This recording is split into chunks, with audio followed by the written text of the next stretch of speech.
Ada seorang sahabat bernama Umair bin Hamam. Saya pilihkan aja kisahnya karena sudah waktu duhur dekat. Umair bin Hamam ini teman-teman sekalian adalah salah satu sahabat yang sempat ikut di perang Badar. Waktu Nabi sudah atur pasukan, musuh sudah depan mata, ini tinggal pecikan takbir, perang nih. Sudah akan saling bunuh-membunuh. Lalu kata Nabi SAW dengan sabda yang masyhur dalam hadis Bukhari, demi Allah, tidak ada seorang pun dari kalian sekarang yang hadir di perang Badar ini, di kancah peperangan ini, terbunuh menghadapi musuh, kecuali pasti masuk surga yang luasnya seluas langit dan bumi. Umair ini, Ibn Humam, kebetulan lagi pegang 2 butir kurma di tangannya. Lalu dia bilang, bakhin, bakhin. Bakhin itu indah sekali ya Rasulullah. Indah sekali, ulangin ya Rasulullah. Kata Nabi SAW, demi zat yang ubun-ubunku dalam agama, maksudnya demi Allah, tidak ada seorang pun dari kalian di sini yang terbunuh di kancah peperangan sekarang ini, perang Badar, kecuali pasti masuk surga yang luasnya seluas langit dan bumi. Umair mengatakan, bakhin, bakhin, dengan semangat dia. Maka kata Nabi SAW, kata Nabi, kenapa Umair? Kenapa kau bilang bakhin, bakhin? Maksudnya indah sekali ya Rasulullah. Kata Umair, ya Rasulullah, aku tinggal masuk ke medan perang ini, dibunuh oleh mereka orang-orang kafir ini, masuk surga tanpa hisab, seluas langit dan bumi. Kata Nabi SAW, iya. Kata Umair, itulah sebabnya saya mengatakan bakhin ya Rasulullah, saya akan kejar tuh. Baik, Umair ini rupanya dia manggil kurma, dia kunyah nih, sudah mulai pecikan tangan, Allahu Akbar, sudah mau saling nyerang nih. Umair makan dulu kurmanya, ada 2 butir kurma. Waktu dia lagi makan, dia bilang, wahai Umair, sesungguhnya kalau kau habiskan kurmamu ini, masih lama kamu dapat surga. Dibuang sama dia maju berperang sampai terbunuh mati syahid. Lihat heroiknya sahabat ya, bagaimana mereka langsung menyambut apa yang disampaikan Allah dan Rasulnya. Kisah yang unik adalah kisah 2 orang yang bernama anak muda ini, Mu'adz dan adiknya Auf bin Afra. Ini teman-teman, Mu'adz ini umurnya 16 tahun, adiknya Auf namanya, ini umurnya 15 tahun. Ini masih belasan tahun ini. Bandingkan dengan generasi muda Islam sekarang. Azan aja belum tentu ke masjid gitu. Ini teman-teman sekalian ikut di perang Badar. Waktu ikut di perang Badar, Abdurrahman ibn Auf menceritakan kepada kita, mengatakan, waktu saya lagi lihat peperangan sudah akan berkecamuk nih, udah mulai mau berperang musuh, tiba-tiba ada satu orang anak muda 16 tahun namanya Mu'adz berkata kepada saya, kepada Abdurrahman bin Auf, paman, mana Abu Jahal? Kata Abdurrahman, kenapa kau tanya Abu Jahal? Kata Mu'adz, saya dengar dia orang yang paling suka menyakiti Nabi SAW di Mekah. Benar? Kata Abdurrahman, iya benar. Terus untuk apa kau tanya? Saya mau bunuh paman. Ini Abu Jahal ini saya mau bunuh. Kata Abdurrahman, baiklah. Kalau saya lihat nanti, saya akan beritahukan kau dia. Karena ini peperangan orang-orang lagi berkecamuk nih, kita belum tahu. Nanti kalau kelihatan saya lihat. Maka si Mu'adz nunggu di sebelah. Datang adiknya namanya Auf. Tanpa janjian nih, adiknya dia, umurnya 15 tahun. Datang sebelah tanya yang sama, paman, mana namanya Abu Jahal? Kata Abdurrahman, kenapa kau tanya? Saya dengar dia paling suka menyiksa Nabi SAW di Mekah. Benar? Benar. Untuk apa kau tanya? Saya mau bunuh paman. Kata Abdurrahman, baiklah, kalau saya lihat saya akan tunjukkan. Kata Abdurrahman, sementara 2 di kiri kanan saya ini sudah ada gemuruh-gemuruh suara orang sudah mau perang.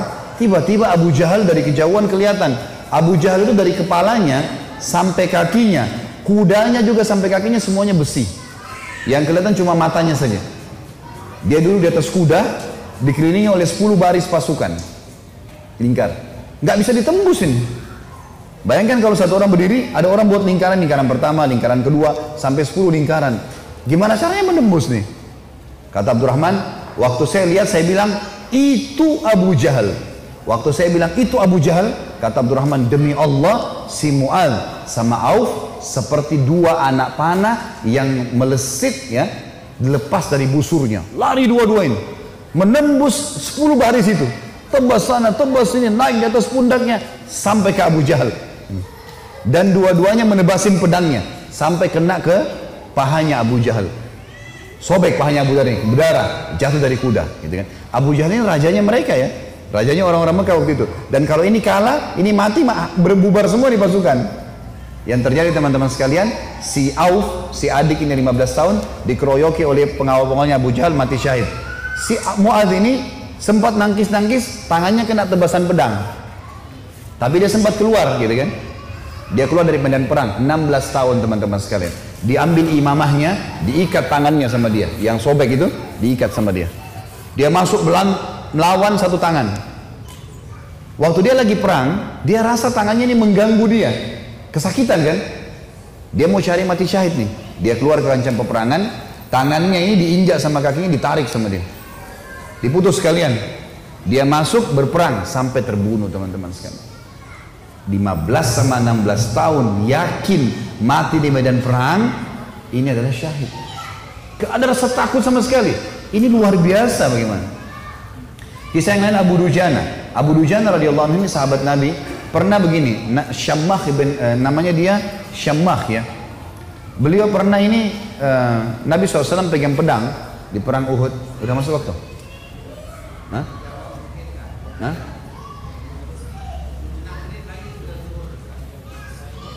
Terus? Maksudnya mau pertanyaan? Butuh tanya jawab atau materi nih? Nah? Kalau saya sih lebih fokus ke materi ya. Lanjut saja ya. Iya, lebih baik kalau antum pulang bawa ilmunya mungkin lebih bermanfaat daripada ada pertanyaan. Insya Allah kalau ada waktu lain, kalau enggak ini. Baiklah, Syammah ibn Harith ini radhiyallahu anhu, beliau pernah teman-teman sekalian Nabi SAW henuskan pedang di perang Uhud, lalu beliau berkata, siapa yang mau memberikan haknya Allah dan Rasulnya di pedang ini? Maka Hamzah berdiri mengatakan, saya Rasulullah. Nabi SAW tarik, nggak dikasih sama dia. Kemudian Nabi bilang lagi, siapa yang akan memberikan haknya Allah dan Rasulnya di pedang ini? Ali bin Abi Thalib berdiri, mau pegang. Nabi SAW tarik. Hamzah dan Ali ini terkenal pejuang kesatria Islam yang kuat gitu kan. Nabi nggak kasih. Nabi ulangi lagi yang ketiga, siapa yang memberikan haknya Allah dan Rasulnya di pedang ini? Maka berdiri lagi teman-teman sekalian, sahabat Nabi yang ketiga, yang sangat terkenal juga adalah Mikdad. Mikdad ini terkenal, Umar bin Khattab jadikan dia seperti kekuatan 1000 orang. Saya Rasulullah, Nabi SAW tarik, nggak dikasih. Nabi ulangi yang keempat kali, siapa yang memberikan hak Allah Rasulnya di pedang ini? Maka Abu Dujana ini, Syammah ini berdiri mengatakannya, Rasulullah, apa haknya Allah dan Rasulnya di pedang itu? Maka kata Nabi SAW, engkau mengambilnya dan engkau menghantamkan ke musuhmu pakai perang ini sampai pedang ini bengkok. Kata Syammah, baik Rasulullah, saya akan berikan haknya, kasih ke saya pedang itu. Maka Nabi SAW pun memberikan pedang itu, karena Nabi SAW ingin sahabat ini bertanya dulu apa haknya Allah Rasulullah di pedang itu. Maka diambil oleh Abu Dujana. Lalu Abu Dujana ini memegang pedangnya, lalu imamahnya tadinya warna merah, warna hitam, diganti warna merah sama dia. Zaman itu kalau pakai imamah merah berarti mau mati gitu. Dipakai warna merah sama dia, pedang itu dipakai, dipegang di dadanya sambil dia mengayun-ayunkan pedang itu di hadapan musuh orang Quraisy di perang Uhud ya. Belum perang ini. Lalu Nabi SAW lihat, Nabi mengatakan, sungguh perilakunya Syammah ini dibenci oleh Allah. Tidak disuka sama Allah nih, perilaku sombong. Kecuali di posisi seperti ini, kecuali di medan perang, boleh kalian tunjukkan keterampilan kalian depan musuh. Tapi kalau enggak, ya di lainnya Allah marah. Maka Abu Dujana pun akhirnya memegang pedang tersebut teman-teman sekalian. Yang terjadi adalah ada seorang sahabat namanya Ka'ab radhiyallahu anhu. Ka'ab ini berkata, waktu saya lihat Abu Dujana sudah mulai masuk menyerang musuh di medan perang, saya penasaran bagaimana Abu Dujana memberikan haknya Allah dan Rasulnya di pedang itu. Saya pun melihat ada satu orang kafir yang sangat kuat menyerang orang-orang Islam, tebas sana, tebas sini, badannya kekar. Maka saya berdoa kepada Allah di kancah peperangan. Ka'ab berdoa, semoga orang kafir ini ketemu dengan Abu Dujana. Ternyata Allah kabulkan doa saya, dia bilang. Tiba-tiba Abu Dujana ini berhadapan sama musuh orang kafir itu. Dan waktu berhadapan, mereka akhirnya duel berdua. Dan saking serunya duelan Abu Dujana dengan orang kafir ini, sampai orang-orang di kancah peperangan berhenti perang menyaksikan duelnya mereka, karena luar biasa. Orang kafir berhenti, orang muslim berhenti menyaksikan bagaimana Abu Dujana perang. Sampai akhirnya Abu Dujana ditebas sama orang tersebut dengan pedang dengan sangat kuat, ditangkis sama perisai sampai perisai itu terbelah dua dan pedangnya orang kafir melengket. Maka Abu Dujana pun akhirnya menebaskan pedang itu ke arah orang kafir, yang sampai membuat orang kafir itu terbelah bagian setengah badannya. Akhirnya matilah orang itu. Maka kata Ka'ab, aku pun akhirnya menghadap ke Abu Dujana dan dia berkata, wahai Ka'ab, bagaimana pendapatmu? Bagaimana yang kau lihat dengan ini? Maka dia pun tersenyum. Artinya Abu Dujana betul-betul mengerjakan apa yang diperintahkan oleh Allah dan Rasulnya. Tentu dalam medan perang cukup banyak kisah-kisah teman-teman sekalian. Juga ada kisah yang sangat unik sebenarnya. Saya disimpulkan, insya Allah 1 menit saja. Ada namanya Hamrat Asad. Waktu para sahabat kalah di perang Uhud, ada 70 sahabat mati syahid. Sisanya, kan sahabat yang pergi perang Uhud itu 700 orang ya. 70 orang mati, jadi sisa 630 orang. 630 orang ini teman-teman sekalian semuanya luka parah. Kita tutup dengan kisah ini ya. Luka parah semuanya. Nabi pun berdarah pipinya, keningnya berdarah SAW, giginya pecah. Pundaknya sempat dihantam oleh Ibnu Qami'ah. Beliau mengatakan saya rasakan sakitnya sebulan. Ini sahabat semua, 630 orang luka semuanya. Dan minimal mereka luka 5 luka di tubuhnya. Di dalam kisah ini dikatakan teman-teman sekalian, pulanglah mereka ke Madinah di perang Uhud. Sedih, sahabat banyak yang kalah. Waktu itu karena awal peperangan menang, pulang ke Madinah. Waktu masuk di Madinah, tiba waktu maghrib. Sahabat-sahabat ini 600 orang banyak tidak bisa ke masjid. Gak bisa. Ada 2 anak muda umur 14 tahun sama 15 tahun. Apa 15 sama 16 tahun. Tapi bukan si Auf tadi, orang lain ini. Ini anak muda ini saking banyaknya luka di badannya sampai ditaruh di atas kuda, lalu diturunkan, dimasukkan di dalam rumah, ibunya tinggal rawat, nggak bisa bergerak apa-apa lagi. Sholat pun dalam kondisi isyarat mata, udah sakit semua nih, gitu kan? Baik, habis sholat subuh teman-teman, turun perintah Allah. Ini 1 hari setelah perang Uhud, ada perang namanya Hamrat Asad, nama lokasi. Hamrat Asad ini nama lokasi, Asad artinya singa. Hamrat ini wilayah warna merah karena gunungnya banyak warna merah. Perintah Allah kepada Nabi Muhammad SAW, perintahkan semua sahabat Muhammad yang ikut di Uhud kemarin, 630 orang yang luka itu, semuanya keluar lagi, kejar lagi tuh orang-orang Quraisy. Pasukan kalah ya, luka semua. Maka tersebar berita, pemanggil-pemanggil Nabi, hai sahabat-sahabat Nabi yang kemarin ikut Uhud, bukan orang baru, yang luka-luka parah, semuanya oleh Nabi disuruh ngejar, menuju ke Hamrat Asad, kejar Quraisy. Maka sahabat-sahabat banyak, diantaranya Usaid bin Khudair, ada yang lagi nempel daun untuk mengeringkan lukanya, dicabut sama dia. Sami'na wa ata'na, kami patuh dan tenang.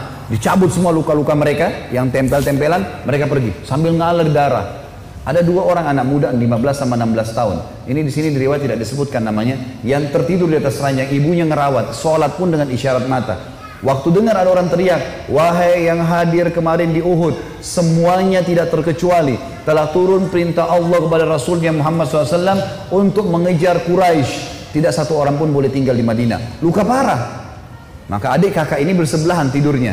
Kakaknya bilang, wahai adikku, tidak mungkin kita tinggal di atas ranjang begini sementara panggilan Rasulullah ada 16 dan 15 tahun ini. Maka kata adiknya, bagaimana caranya kak? Kita nggak bisa bergerak nih. Apa kata kakaknya?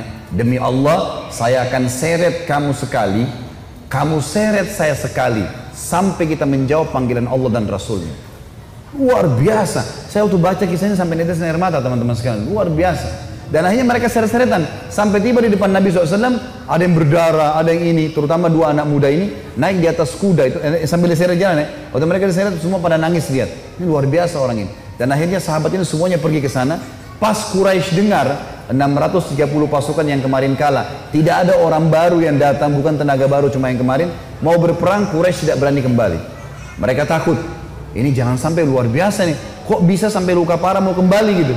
Maka mereka tidak berani kembali dan tersebar berita kalau setelah kekalahan di Uhud, 1 hari setelahnya di Hamrat Asad muslimin memenangkan peperangan. Dan ini mengobati luka-luka mereka. Tapi saksi bahasan teman-teman bagaimana mereka luar biasanya dalam mempertahankan agama ini. Allahu a'lam. Tentu